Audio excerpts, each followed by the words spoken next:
Qual o termo inicial do prazo decadencial de ação rescisória fundada em precedente de recurso especial repetitivo superveniente? Ficou complicado? A gente explica agora no Processo Civil News. Processo Civil News. Bom dia, boa tarde, boa noite, pessoal. Aqui é o Guilherme Pupi em mais um episódio, nosso 22º episódio desse podcast que arrasta multidões, o Processo Civil News. E hoje, especialmente e excepcionalmente, nosso querido co-host Rodrigo Becker, como vocês devem ter visto nos reels aí do nosso Instagram, está em viagem, mas eu estou muito bem acompanhado aqui pelo professor, meu amigo Paulo Mendes, professor do IDP, adjunto do Advogado-Geral da União e um excelente exemplar de baianidade, né, Paulo? Como é que você está, meu amigo? Olá, uma alegria estar aqui no Processo Civil News. Esse podcast está fazendo tanto sucesso, né? Vem sendo tão comentado e trazendo tantas informações importantes para a comunidade jurídica. Eu estou muito honrado hoje de estar aqui substituindo o insubstituível professor Rodrigo Becker, que está nas suas merecidas férias. Mas para mim é uma honra e uma alegria. Obrigado pelo convite e falar sobre temas interessantíssimos, né? Pois é, e vocês podem ver, o Paulo botou terno só para estar aqui com a gente, viu? Porque é uma sexta-feira que a gente está gravando esse episódio, então é casual, mas ele se emperequetou inteiro para quem está nos assistindo. Para quem está ouvindo, vale a pena ir lá no YouTube para assistir também, porque o Paulo caprichou no visual. Mas obrigado, Paulo, tirando as brincadeiras, obrigado aí pela participação. O Paulo já esteve com a gente como convidado e agora também como host nesses próximos 2 episódios aí. E o tema é bem, quase, não foi nem combinado, mas dialoga muito, Paulo, com as tuas produções, né? Com um tema pelo qual você é muito reconhecido, que é essa interação entre ação rescisória, coisa julgada, a possibilidade de rescisão com base em precedente. Paulo, inclusive, tem um livro sobre isso, que agora está numa nova edição. Será, inclusive, indicação hoje nossa. Já foi, mas será de novo.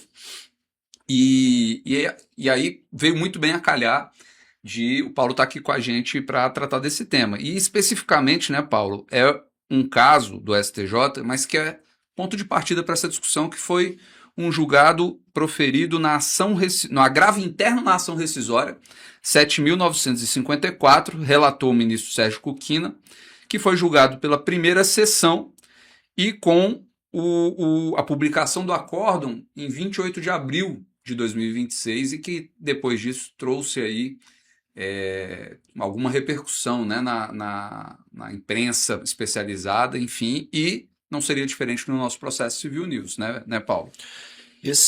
Essa decisão foi muito bem escolhida, Pupi, porque, na minha opinião, é uma decisão histórica do Superior Tribunal de Justiça, da primeira sessão do STJ, que dá um passo interessante nessa discussão entre coisa julgada e precedente. Como você disse, esse é um tema sobre o qual eu me dedico há muito tempo.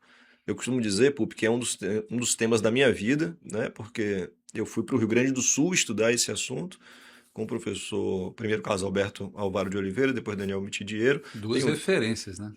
Tem um livro sobre o tema, participei do julgamento no STF sobre esse assunto e venho participando de outros julgamentos também que tratam dessa relação entre coisa julgada e precedente. Eu diria, Pupi, que esse assunto no STJ, para a gente delimitar no Superior Tribunal de Justiça, no STJ ele tem 3 vertentes. Uhum. A primeira dela, é cabível ação rescisória em razão de um precedente posterior do Superior Tribunal de Justiça? Uhum. Esse é o primeiro ponto, né? Se a coisa julgada, ela está suscetível à rescisão em razão de um precedente posterior. Uhum. Segundo ponto, se for cabível, qual é o prazo? O prazo é do trânsito em julgado, como geralmente acontece lá no 975 do CPC, ou o prazo poderia ser do precedente do STJ, aplicando por analogia o artigo 525 ou 535. Esse é o segundo tema. Uhum. E o terceiro tema, sendo ou não cabível a ação rescisória, o precedente do STJ poderia significar uma alteração nas circunstâncias jurídicas apta a fazer cessar a eficácia da coisa julgada dali para frente, ou seja, não teria uma eficácia desconstitutiva, retroativa, mas poderia ter poderia ter a aptidão de fazer cessar a eficácia da coisa julgada dali para frente, aplicando, por analogia também, a os temas 881 e 885 do Supremo Tribunal Federal. Esse era um ponto que eu ia falar, né? Esses temas que você mencionou, todos eles já foram enfrentados no Supremo Tribunal Federal, né? A gente teve episódios sobre isso aqui.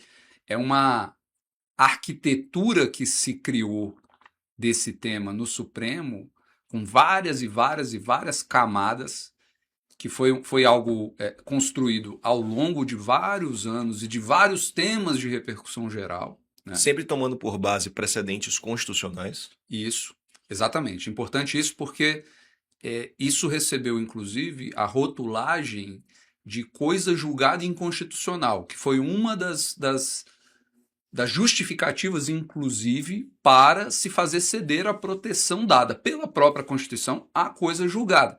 E aí o que o Paulo está trazendo agora, a partir desse julgado que a gente está enfrentando, é justamente a repercussão de vários desses temas na seara infraconstitucional, com alguns temperamentos. Quais? Primeiro, que o precedente firmado pelo STJ em repetitivo não tem o mesmo efeito de um precedente firmado pelo Supremo no que diz respeito à constitucionalidade ou inconstitucionalidade da norma em que infundada a coisa julgada. Isso não é pouca coisa. E, em segundo lugar, essas normas que o Paulo menciona, o 525 parágrafo 15 e o 535 parágrafo 8º, que falam lá da possibilidade de a parte, no caso de o precedente do STJ ser superveniente à formação do trânsito em julgado, ou seja, de aquele precedente não poder ser invocado em uma impugnação ao cumprimento de sentença, se aquela ação rescisória que nesses dispositivos estaria limitada a decisões do Supremo em controle concentrado e difuso de constitucionalidade, se poderia haver aí uma aplicação por analogia também ao precedente firmado pelo STJ em repetitivo para fundamentar uma ação rescisória que visasse a desconstituir esses julgados fundados em normas posteriormente caducadas ou reinterpretadas ou enfim, que merecesse um tratamento diverso em sede de repetitivo pelo Superior Tribunal de Justiça. Então é disso que a gente está tratando, né, Paulo? Esse tema é um tema complexo, né? Mas se a gente puder explicar ele em um exemplo, seria o seguinte. Imagine que você tem uma coisa julgada no seu processo e você tem a estabilidade daquela relação jurídica ali garantida pela coisa julgada.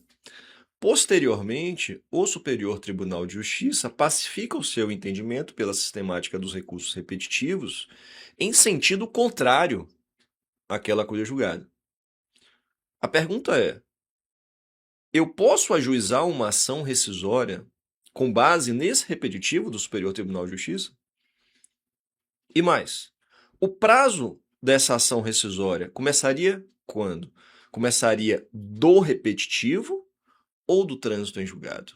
O que a parte queria nesse processo?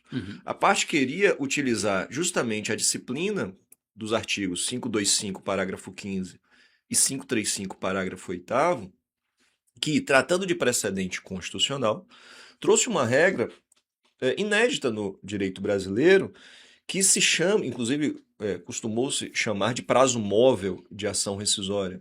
Por quê? Porque, tratando-se de precedente constitucional, repito, o prazo da ação rescisória começa a correr do precedente do Supremo e não do trânsito em julgado. Exato. E esse prazo, Pupi, dilatado, foi declarado constitucional recentemente pelo STF, como você disse, com vários temperamentos, mas foi declarado constitucional. Então a pergunta é: a gente pode aplicar essa lógica aos precedentes em repetitivo? Essa foi a pergunta que foi feita ao Superior Tribunal de Justiça nesse caso. E qual foi a resposta? Vamos lá. O STJ, meus amigos, ele é muito resistente ainda em permitir o ajuizamento de ações rescisórias em razão de precedentes do próprio STJ. Então essa é uma premissa importante para a gente ter em mente. Há inclusive um tema repetitivo sobre isso, que é o tema 1299. Nesse tema, o STJ disse que mantém-se a aplicação da súmula 343 em matéria infraconstitucional. O que é isso? Não cabe ação rescisória em razão de posterior precedente do STJ. É bem verdade, isso aqui é importante dizer, que no tema 1299, o STJ deixou, foi a primeira sessão, o STJ deixou claro que essa decisão valeria apenas para aquela relação jurídica material. Porque os próprios ministros, tem até no voto da ministra Maria Tereza, ela fala expressamente que esse é um tema muito delicado que ainda está em amadurecimento no STJ. Mas, historicamente, o STJ é resistente à desconstituição da coisa julgada em razão de precedentes posterior. Mas, repito, é um tema ainda em aberto, apesar desse repetitivo. Apesar dessa premissa, dessa resistência, o STJ, nesse caso, ele enfrenta a questão do prazo, e diz que não deve se aplicar o 525 e o 535 aos precedentes do STJ. Ou seja, não podemos, em matéria infraconstitucional, modificar o prazo da ação rescisória, porque as regras do artigo 525 e 535 são regras específicas para precedentes constitucionais do Supremo Tribunal Federal. Concluiu, portanto, o STJ que essas disposições não se aplicam aos precedentes infraconstitucionais e, portanto, não há uma alteração do prazo de ação rescisória nesses casos. Ótimo. E esse é um tema, né? Como o Paulo, enfim, é uma referência no assunto, vocês podem ver o domínio com o qual ele navega, né? Todas essas camadas. E nesse caso específico, essa história que o Paulo traz, nesse julgado específico dessa ação rescisória que a gente está analisando, como ele antecipou, o entendimento foi no sentido dessa não aplicação analógica. Ou seja, o STJ fez como se tivesse passado uma linha no chão separando. Olha, uma coisa é a interpretação quase que literal do CPC, que de fato limita essa possibilidade da rescisória fundada em decisão do Supremo posterior ao Supremo, porque faz justamente esse sopesamento entre o paradigma justificador da rescisão da decisão transitada em julgado, que seria um paradigma constitucional, e a matéria infraconstitucional, que justamente porque infraconstitucional, até num sentido de hierarquia normativa, não teria força para fazer ceder a proteção da coisa julgada. É quase, né, Paulo, e eu queria te ouvir sobre isso, é quase como se houvesse, uma hierarquia normativa, óbvio que existe entre Constituição e norma infraconstitucional, mas se acaba em alguma medida estabelecendo uma hierarquia entre precedentes. Né? Um precedente firmado em tema de repercussão geral tem um efeito sistêmico potencialmente mais gravoso do que um precedente firmado em repetitivo do STJ, pelo menos a preço de hoje. Né? Não, essa excelente leitura, Pupi, dessa decisão do STJ, e o fundamento que ele utiliza é justamente esse. Né? A relatoria foi do ministro Sérgio Kukina, e esses são os argumentos que ele utiliza para fazer essa distinção, dizendo, portanto, que faz sentido essa interpretação, aspas, mais literal, né, do artigo 525 e 535. Agora, eu confesso a você, Pupi, que eu tenho dúvida sobre essa hierarquização, se isso é de fato saudável para o direito brasileiro. Será mesmo que um precedente do Supremo Tribunal Federal, hoje, né, com todos os avanços da metodologia da ciência do direito sobre o que é uma declaração de inconstitucionalidade, sobre se de fato a teoria da nulidade da lei inconstitucional ela deve ser levada a ferro e fogo, será que de fato nós deveríamos ter uma diferença entre precedente do Supremo e precedente do STJ? Porque muitas vezes, Pupi, a, a legislação infraconstitucional nada mais é do que uma densificação da Constituição, tutelando semelhantes bens jurídicos. Não, e um ponto que eu traria para você, nessa linha que você está dizendo, é, sobretudo agora com a arguição de relevância, muitos e muitos temas terão no STJ a sua Suprema Corte Infraconstitucional. Exatamente. Então, temas que não tenham uma dimensão constitucional, o precedente do STJ faz vezes de precedente do Supremo para aquela matéria, né? Exatamente.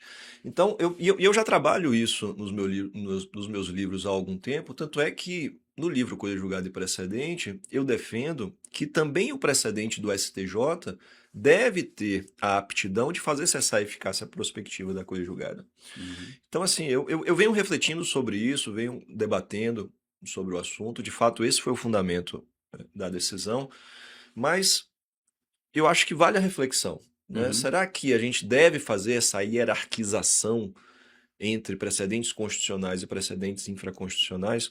Tem, inclusive, Pupi, um artigo recente da professora Tereza Arruda Alvim com o Caio, em que eles defendem justamente a aplicação dos entendimentos do STF em relação também aos precedentes do STJ, especificamente em relação ao cabimento de ação rescisória.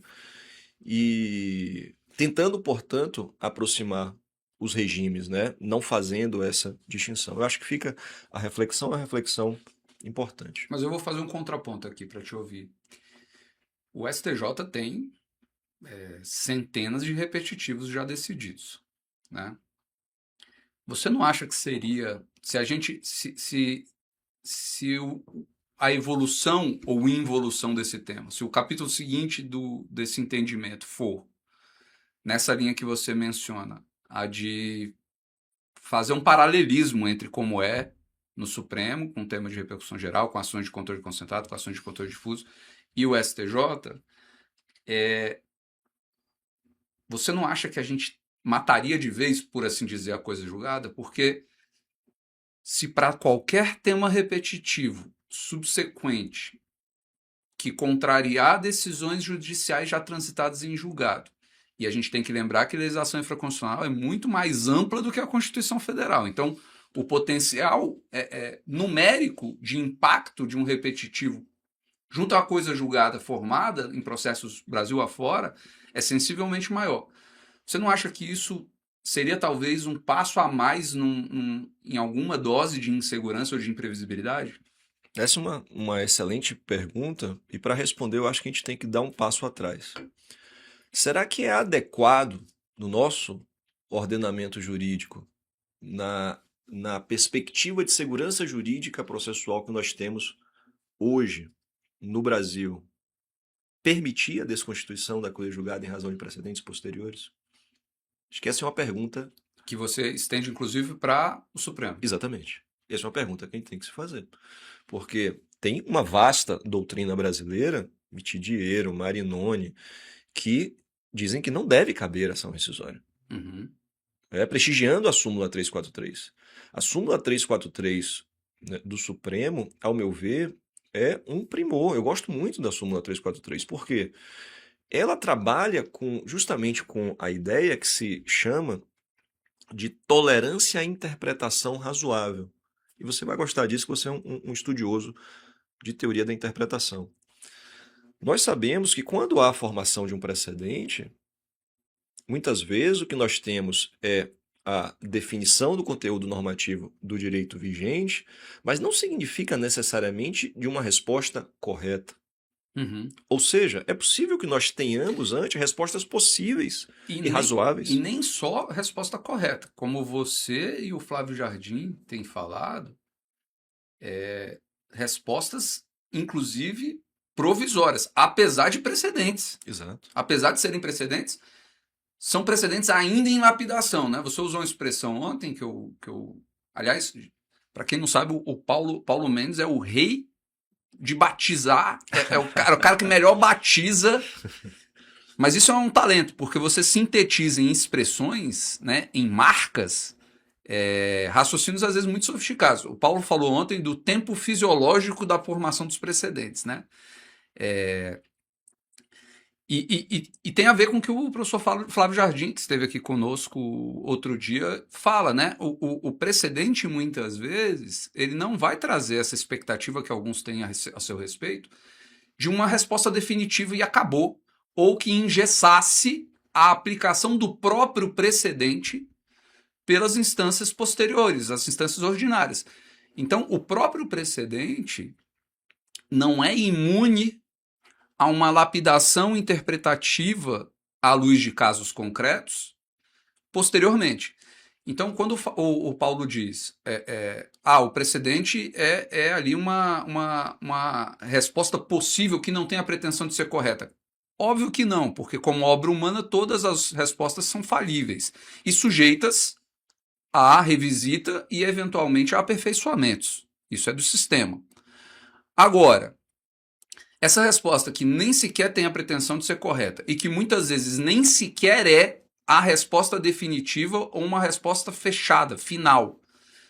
Será que isso seria suficiente para desconstituir uma decisão anterior, que é uma fotografia de um estado de coisas, né, no tempo, que em outras palavras, para tentar me fazer o mais claro possível, será que a gente poderia, sempre que achasse que pensou melhor, revisitar tudo que a gente decidiu antes?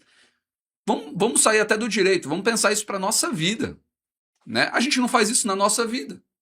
Porque se fosse assim, todo mundo, sempre que fizesse aniversário, provavelmente mudaria de emprego, repensaria relações, repensaria onde mora, repensaria os seus hobbies.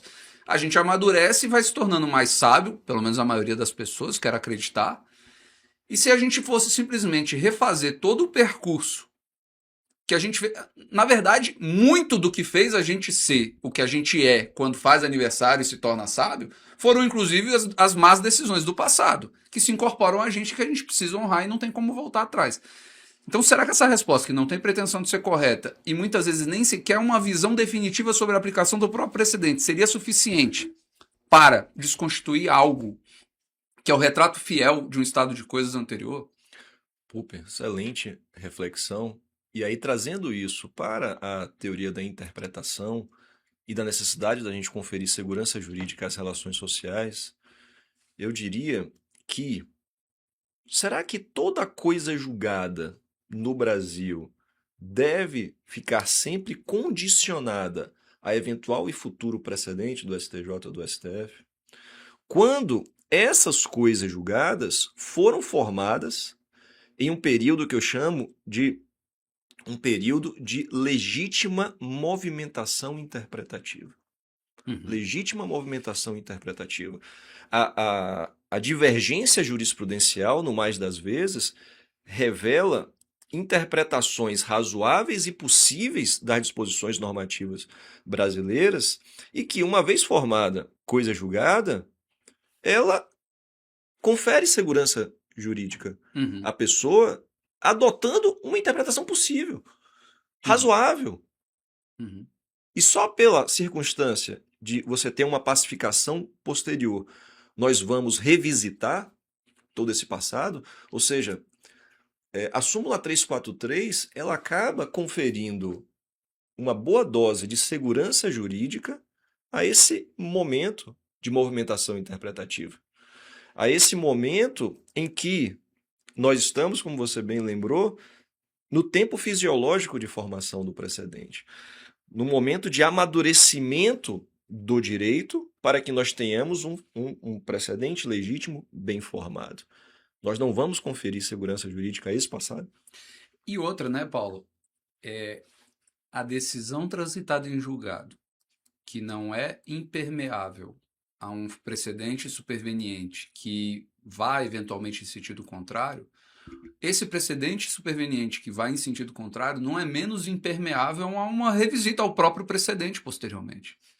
Então, a mesma justificativa que o precedente tem para rescindir a coisa julgada, ele tem como uma potencial fragilidade da sua revisita no futuro. E aí a gente precisa decidir onde as coisas se estabilizam, minimamente, né? Imagine, Pupi, se com a superação do precedente você teria mais um motivo para aspas, restaurar coisas julgadas que foram desconstituídas. Repristinar coisas. Imagine. Imagine. Mas eu quero falar uma coisa ainda, Pupi. Isso é um tema, certo? Aí voltando para sua pergunta. Uhum. Esse é um tema que nós precisamos refletir sobre esse assunto. Agora, o direito brasileiro tomou uma decisão em relação às questões constitucionais. Sim. Tomou uma decisão. Então, hoje no direito brasileiro é possível a desconstituição da coisa julgada.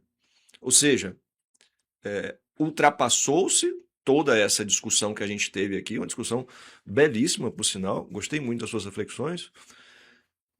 E o direito brasileiro, nos artigos 525 e 535, disseram que, tudo bem, tudo isso que vocês estão falando é importante, mas, diante de precedentes constitucionais, é possível a desconstituição. E pelo menos por hora, a resposta do STJ é: se a coisa julgada tem um tratamento constitucional, essa interpretação do CPC ela é estrita para as hipóteses em que o direito disse que isso é possível. Não sou eu que vou ampliar.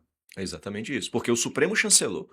O Supremo disse, não, de fato, os meus precedentes são tão importantes que devem legitimar a desconstituição da coisa julgada. Ponto. Chega no STJ. STJ, e os seus precedentes? Os seus precedentes podem desconstituir a coisa julgada?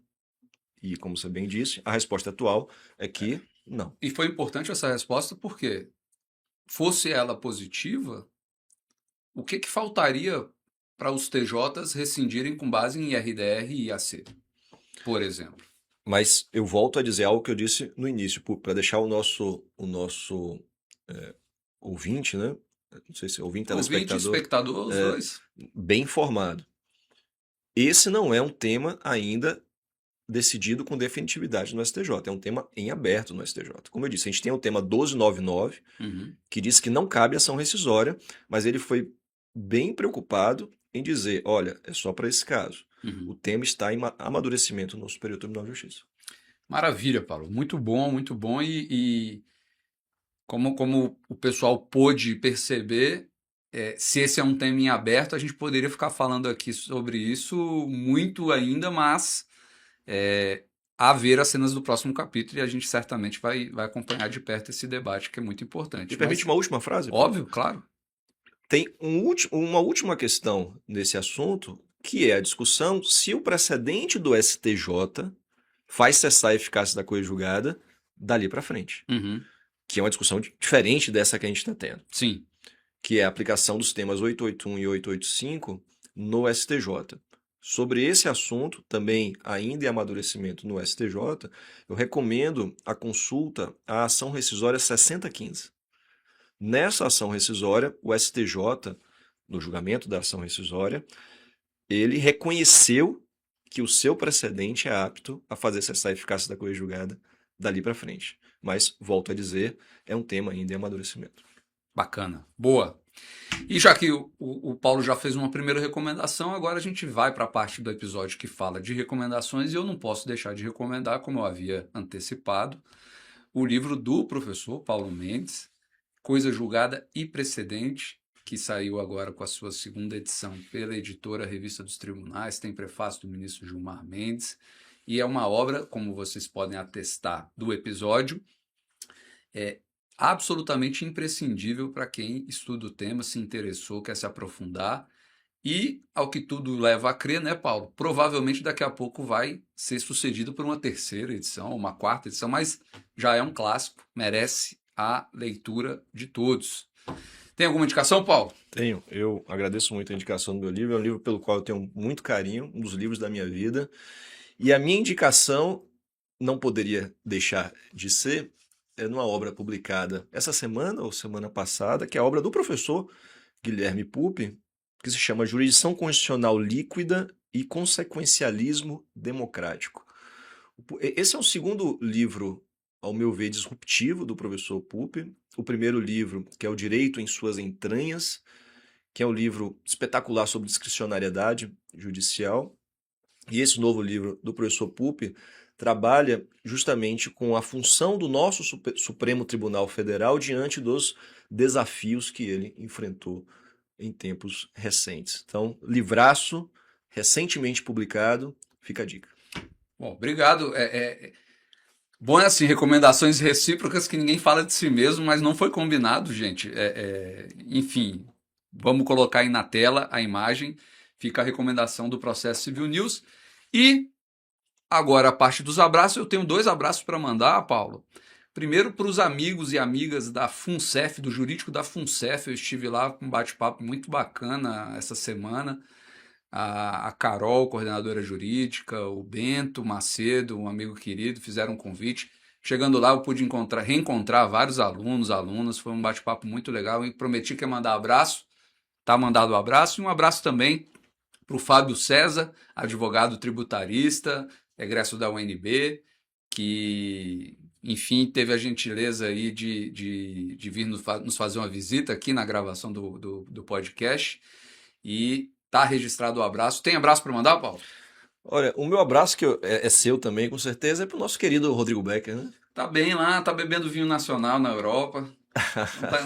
Não tem do que reclamar. Mas um abraço também pro Becker. Tá fazendo falta, mas daqui a pouco tá de volta. Eu volto a dizer que eu tô aqui episodicamente nesse episódio e substituindo o insubstituível professor Becker, e para mim é uma grande honra. Becker, meu querido, onde quer que você esteja, receba aí o nosso abraço.